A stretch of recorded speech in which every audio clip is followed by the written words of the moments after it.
ઘટાડો ક્યાંય નહીં જાય, બધા ઘટાડો સીધ થઈ જશે. આગળ નાખીએ બધા લોકો એફઆઈઆર કરવા હાલો ઉના.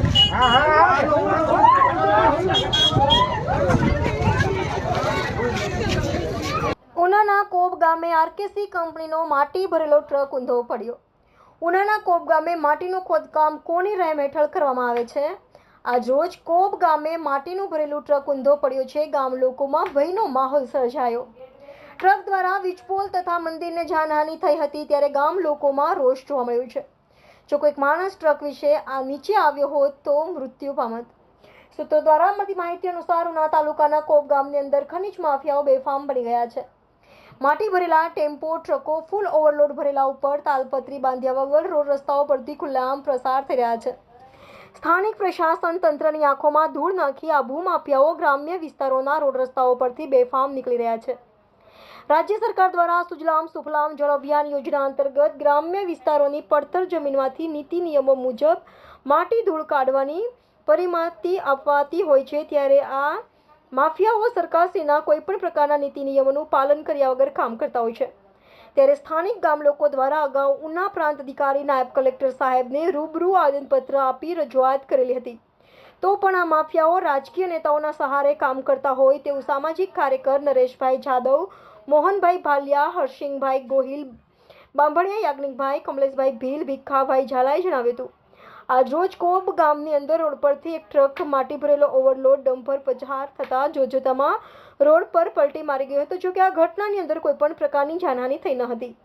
જો આ ટ્રકોના કારણે કોઈપણ વ્યક્તિની જાનહાનિ થઈ તો જવાબદારી કોની? આવા અનેક પ્રકારના પ્રશ્નો ગામ લોકોમાં ઊભા થઈ રહ્યા છે.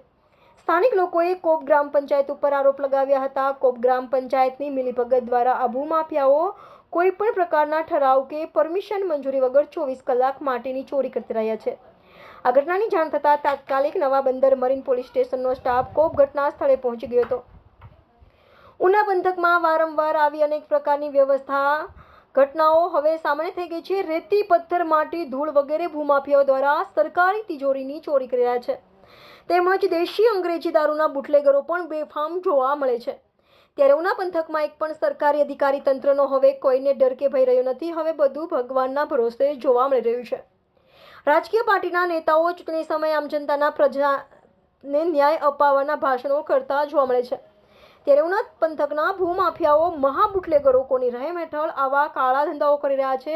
આવા અનેક પ્રકારના સવાલો સ્થાનિક લોકોમાં થઈ રહ્યા છે. સંવાદદાતા હર્ષદ વાઢેર, દીવ મિરર ન્યૂઝ, ઉના.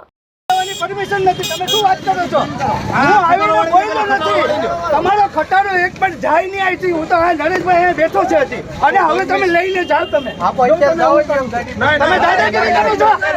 ખટારો ક્યાંય નહીં જાય, બધા ખટારો સીધ થઈ જશે. આગળ નાખીએ બધા લોકો એફઆઈઆર કરવા હાલો ઉના.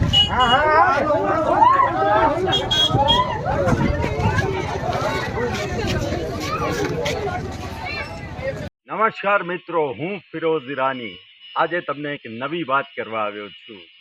દીવ મિરર ન્યૂઝ જોતા રહો, સબસ્ક્રાઇબ કરવાનું ભૂલતા નહીં અને શેર કરવાનું પણ ભૂલતા નહીં. સત્યની સાથે જોડાતા રહો. નમસ્તે મિત્રો, હું છું ચાંદની પરમાર. આપની મનપસંદ ચેનલ એટલે કે દીવ મિરર ન્યૂઝ ચેનલને લાઈક કરો, શેર કરો અને ફોલો કરો. અને હા, તેમાં દરરોજ તાજા સમાચાર જોવાનું ભૂલશો નહીં. દીવ મિરર ન્યૂઝ દરરોજ લાઈવ અપડેટ ગુજરાત રાજ્ય, દેશ, દુનિયાના તમામ બ્રેકિંગ સમાચારો નિહાળો દીવ મિરર ન્યૂઝ ચેનલ પર.